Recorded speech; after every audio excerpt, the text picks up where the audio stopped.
Chapter Means of Communication. Types of communication.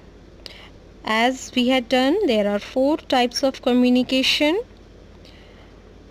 verbal, non-verbal, written, and visual communication. Out of these 4 types, we had covered verbal and non-verbal communication in our last session.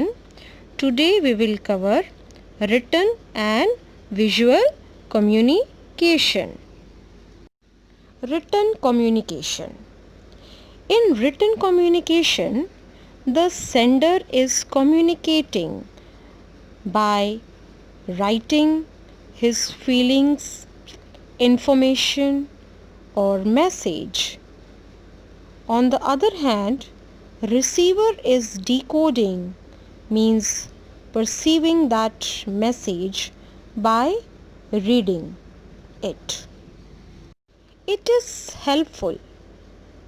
I'm talking about written communication.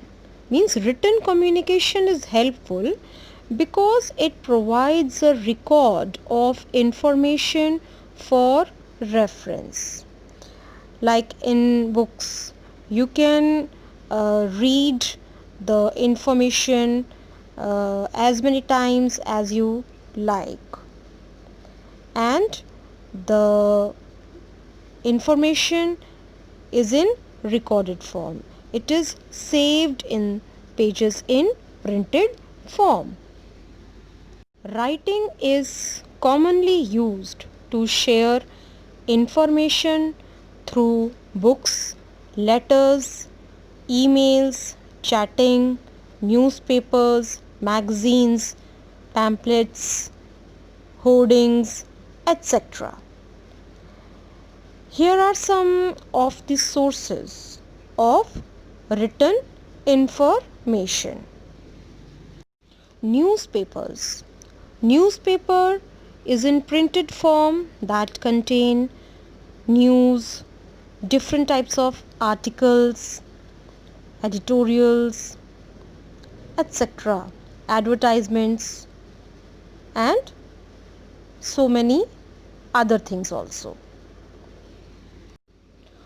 Books are medium for recording information in the form of writing or images.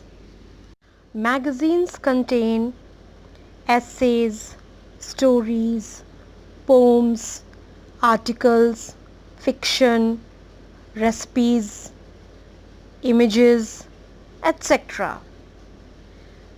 that provide us information about so many things. Mobiles, computers, laptops, etc. are also used to send text messages, emails, through which we can communicate with other people. Pamphlets are small booklets or papers that are used to advertise or provide information on single subject. Fax is telephonic transmission of scanned printed material in text or image form. It is also called telecopying. For this, you need a fax number. Through letter, written, printed, or typed material is sent in an envelope by post or messengers. Hoardings are large temporary boards in public places used to display advertisements. These are also part of written communication as they catch our attention when we are traveling roadside and we read the information which is written on them, and we get some information which is very necessary for all of us.